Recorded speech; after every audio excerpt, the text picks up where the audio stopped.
Bonjour à tous, bienvenue sur ce tutoriel pour activer votre compte OneLife. Donc votre position est ouverte, vous avez créé déjà votre compte, maintenant il faut l'activer.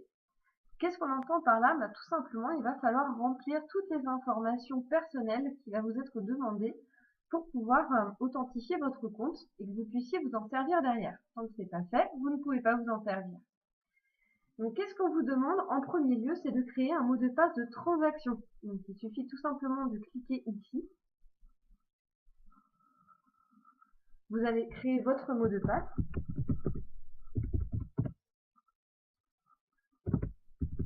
Donc, prenez un mot de passe de transaction qui va être différent du mot de passe que vous avez choisi pour vous loguer. Une fois que c'est fait, on vous donne une petite phrase là en vert où c'est écrit que vous l'avez fait avec succès. Donc, il faut remplir toutes les informations qui sont dans l'onglet My Profile. Vous cliquez dessus et vous voyez qu'il y a différents sous-onglets. Il y en a 4. Donc, dans l'onglet Profil, on va vous demander de remplir 3 encadrés. L'encadré adresse, l'encadré information sur la naissance et l'encadré qui concerne votre identification. Donc, sur l'adresse, vous avez déjà pré-rempli un bon nombre de champs par votre inscription. On vous demande simplement de rajouter donc, votre numéro de rue, votre rue.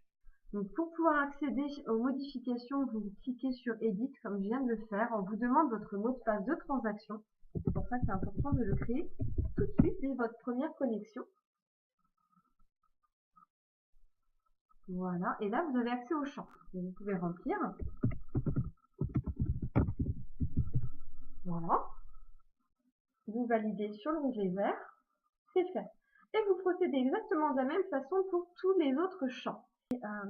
Information sur la naissance, donc il faut mettre la date de naissance, la ville de naissance, le pays de naissance.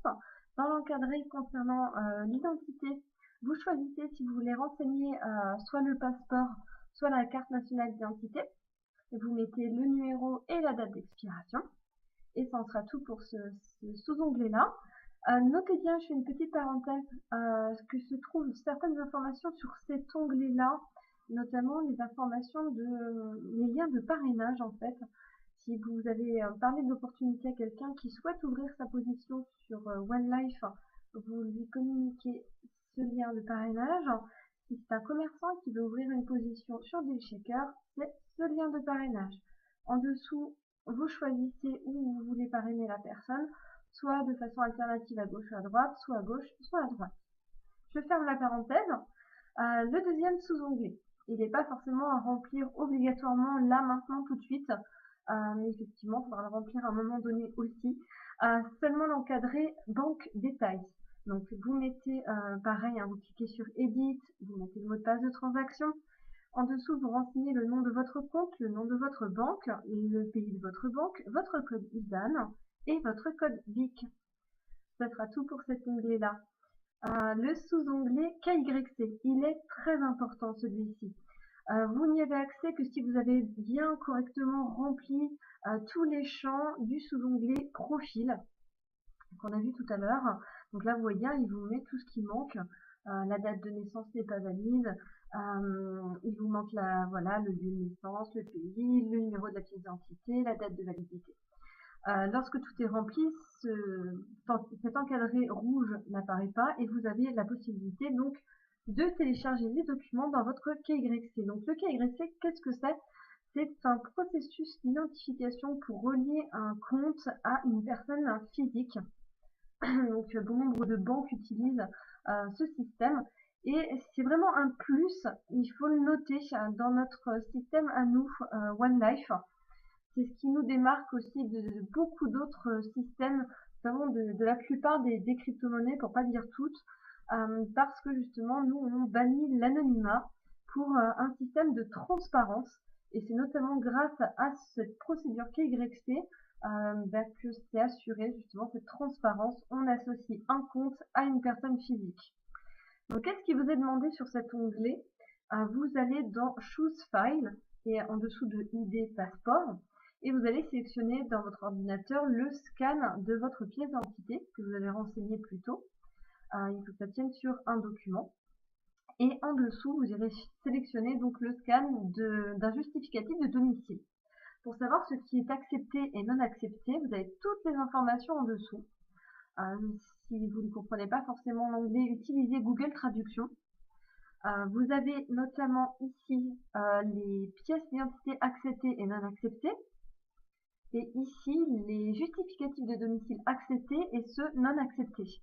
Donc, notamment privilégier, si c'est une facture, soit l'électricité ou gaz ou eau, qui date de moins de 3 mois. Si c'est un document bancaire, pareil, un document bancaire de moins de 3 mois. Sinon, vous avez aussi tout ce qui est avis d'imposition, taxes, etc. Ne sont pas valides, par exemple, les factures de téléphone. Voilà, donc je vous laisserai lire ça tranquillement. Hop, une fois que vous avez téléchargé les documents, vous serez en statut ici, en dessous de KYC statut, en pending, jusqu'à ce que votre statut soit validé, approuvé ou refusé si l'un des documents téléchargés ne convient pas, tout simplement. Et une fois que votre statut sera approuvé, vous aurez la main libre sur votre compte. Tant que ce n'est pas le cas, vous ne pouvez pas faire ce que vous voulez avec notamment vos OneCoin. Le dernier sous-onglet à voir dans cet onglet My Profile, c'est l'onglet Security. J'en dis juste un petit mot. C'est à cet endroit que vous pouvez modifier à tout moment votre mot de passe pour vous loguer et votre mot de passe de transaction. J'espère que cette vidéo vous aura aidé. Je vous remercie de l'avoir regardée jusqu'au bout et je vous dis à très bientôt.